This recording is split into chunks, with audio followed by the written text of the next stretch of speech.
एक समय की बात है। महिमा शहर में अपनी पढ़ाई करने आई हुई थी। महिमा की एक बहुत ही अच्छी सहेली थी जिसका नाम मनीषा था। एक दिन महिमा की माँ का फोन आता है और वो महिमा को उसकी भाई की शादी के लिए घर बुलाती है। महिमा अगले दिन अपनी सहेली मनीषा को इस बारे में बताती है। मैं अपने घर जयपुर जा रही हूँ क्योंकि मेरे भैया की शादी है। अरे वाह, ये तो बड़ी खुशी की बात है। और तुम भी मेरे साथ जा रही हो, समझी? कोई बहाना नहीं चलेगा। हाँ हाँ, क्यों नहीं, मैं जरूर चलूंगी तुम्हारे साथ। दोनों सहेली बड़ी ही खुश होती हैं और जयपुर जाने की तैयारी में लग जाती हैं। एक हफ्ते बाद दोनों जयपुर पहुंच जाती हैं। महिमा का इतना बड़ा घर देखकर मनीषा तो दंग रह जाती है। हर तरफ शादी की तैयारी चल रही होती है। आ गई मेरी बेटी। हाँ माँ, और देखो मेरे साथ कौन आए हैं, मेरी सहेली मनीषा। अरे बेटी, आओ आओ और इसे अपना ही घर समझो। जी माँ जी। चलो मनीषा, चलकर भैया से मिलते हैं। दोनों सहेली जाकर महिमा के भाई से मिलती हैं। राहुल अपनी बहन को देखकर बहुत खुश हो जाता है। अरे कितने दिन लगा दिए आने में, जैसे किसी पड़ोस की शादी है। अरे भैया, बस एग्जाम्स की वजह से रुकना पड़ा, पर अब मैं आ गई हूँ ना। अब देखना हम दोनों आपकी शादी में क्या धमाल मचाएंगे। अरे पर पहले इनसे तो मिलवा। अरे हाँ, मैं तो भूल ही गई। ये है मेरी सहेली मनीषा। महिमा उसके बाद मनीषा को अपना कमरा दिखाती है जो बिल्कुल राहुल के साथ वाला ही होता है। दोनों कमरे में जाकर बिस्तर पर पड़ जाती हैं और उनकी आंख लग जाती है। अगले दिन फिर दोनों अच्छे से तैयार होकर शादी की तैयारियों में लग जाती हैं। 2 दिन बाद राहुल की शादी हो जाती है और उनके घर एक सुंदर सी दुल्हन आ जाती है। अरे महिमा, ये तुम्हारी भाभी घूंघट क्यों किए हुए हैं? अरे ये शहर थोड़ी है, यहाँ बड़ों बड़ों को घूंघट करना ही पड़ता है। पूरी शादी अच्छे से निपट जाती है। अब अगले दिन महिमा और मनीषा को वापस शहर जाना होता है क्योंकि उनके कॉलेज की काफी छुट्टियां हो चुकी होती हैं। मनीषा को शहर जाने का बिल्कुल मन नहीं होता। वो उस रात बड़ी ही उदास होती है। जब महिमा सो रही होती है तब मनीषा उठकर बाहर टहलने लगती है। टहलते टहलते मनीषा बालकनी में जाकर खड़ी हो जाती है। बाहर काफी अच्छा मौसम होता है और ठंडी ठंडी हवा चल रही होती है। पर फिर उसका ध्यान अचानक नई नवेली बहू पर जाता है। अरे, ये इतनी रात को छत पर क्या करने जा रही है? मनीषा उसके पीछे पीछे जाने लगती है और छत पर पहुंच जाती है। छत पर घूंघट में वो बस चलती ही जा रही होती है। उसके बाद वो अपना घूंघट ऊपर करती है और आसमान में पूरे चांद को देखने लगती है।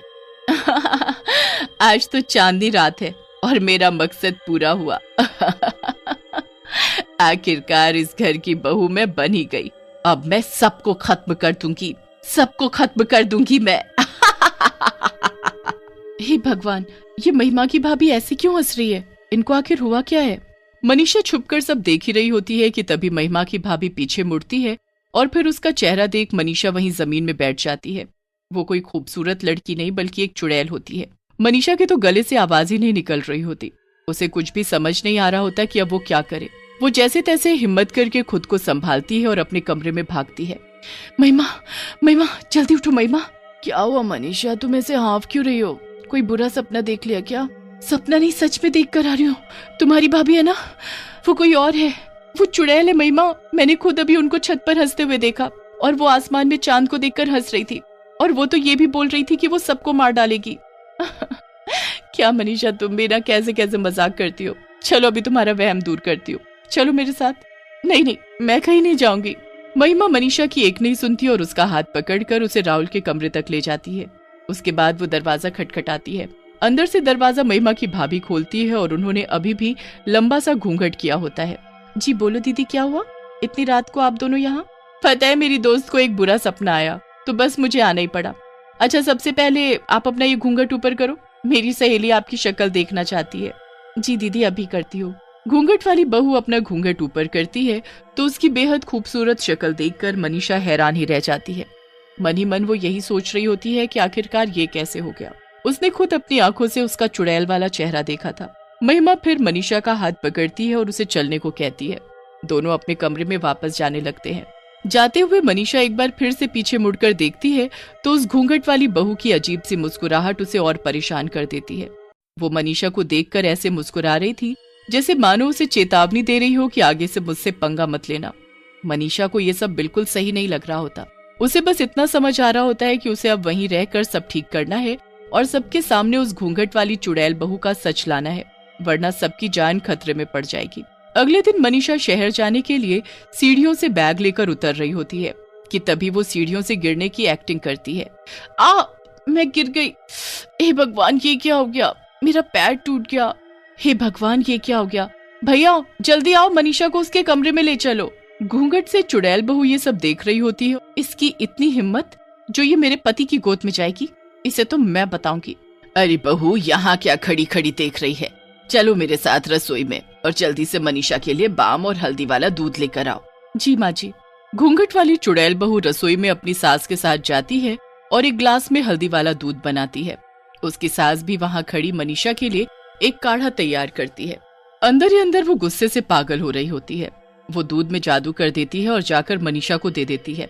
मनीषा को पहले ही शक होता है कि दूध में कुछ गड़बड़ है, इसलिए वो गलती से ग्लास को गिरा देती है। अरे बहू, कैसे ग्लास पकड़ा रही हो? देखो गिर गया। चलो जाओ, पोछा लाओ और साफ कर दो। सब लोग मनीषा की देखभाल में लग जाते हैं और कुछ दिन के लिए उनका शहर जाना कैंसिल हो जाता है। घूंघट वाली चुड़ैल बहू से ये सब देखा नहीं जा रहा होता। वो रात होने का इंतजार करती है।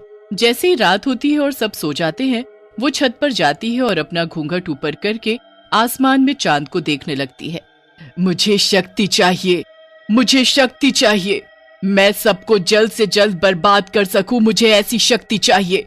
पर सबसे पहले मुझे उस लड़की की जान लेनी है, फिर उसके बाद मैं सबको देखूंगी।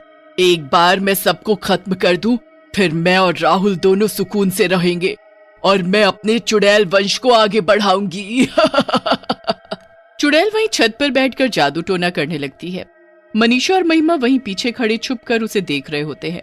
चुड़ैल उसके बाद वो एक सुई लेकर गुड़िया को चुप होने लगती है। सुई चुप होते ही मनीषा के हाथ से खून आने लगता है। देखो महिमा, देखो, देख लिया ना तुमने अपनी आंखों से इस घूंघट वाली चुड़ैल का सच? ये देखो मेरे हाथ से खून आ रहा है। हे भगवान, ये सब हो क्या रहा है? अब हम क्या करेंगे? ये हम किस चुड़ैल को अपने घर ले आए? सब सोचते हैं ये कितनी संस्कारी है जो हर वक्त घूंघट करके रहती है, पर किसी को नहीं पता कि इस घूंघट के अंदर एक चुड़ैल है जो अपना चेहरा छुपाने के लिए इसे घूंघट से ढकती है।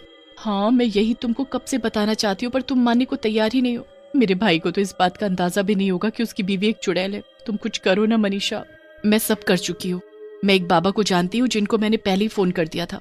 उन्होंने मुझे सब बता दिया है कि मुझे क्या करना है।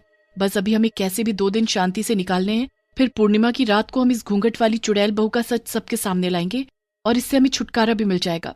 बस फिर 2 दिन जैसे तैसे निकल जाते हैं। उसके बाद दोनों सहेली छत पर आती हैं और वहां जिस जगह चुड़ैल अपना जादू टोना करती हैं, वहां एक कटोरी खीर रख देती हैं। कुछ देर में चुड़ैल वहां आ जाती है। मनीषा और महिमा बाकी घर वालों के साथ छुपकर चुड़ैल के आने का इंतजार कर रहे होते हैं। कुछ ही देर में चुड़ैल वहां आती है। वो अपना घूंघट ऊपर करके खीर देखकर बड़ी हैरान होती है। चुड़ैल को कुछ समझ नहीं आता, पर वो खीर देखकर रह नहीं पाती। वो उस कटोरी को उठाती है और खीर चखने लगती है। जैसे ही वो खीर खाती है, उसे उल्टी होने लगती है। ये क्या है? ये मुझे क्या हो रहा है?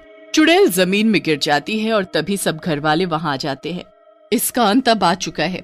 इसने मेरी बनाई हुई खीर खा ली है। ये सब तेरा किया धरा है। तुझे तो मुझे उसी दिन मार देना चाहिए था। हाँ, पर तूने बहुत देर कर दी। चुड़ैल तड़प तड़प कर मरने लगती है। उसके बाद पूर्णिमा के चांद की रोशनी उस चुड़ैल पर उल्टा असर करने लगती है। उसे ताकत देने की जगह वो उसे जला देती है और चुड़ैल राख में बदल जाती है। सब उस घूंघट वाली चुड़ैल बहू से मुक्ति पा लेते हैं, पर राहुल बहुत दुखी होता है। अब अगले दिन मनीषा और महिमा भी वापस शहर जाने लगते हैं, पर जाते जाते राहुल के माता पिता मनीषा से कहते हैं, क्या तुम हमारे बेटे से शादी करोगी? मनीषा ये सुनकर मुस्कुरा देती है। बस फिर मनीषा शहर चली जाती है और राहुल उसकी पढ़ाई पूरी और उसके वापस आने का इंतजार करता है। पढ़ाई पूरी होने के बाद दोनों की धूमधाम से शादी हो जाती है और मनीषा महिमा की भाभी बन जाती है।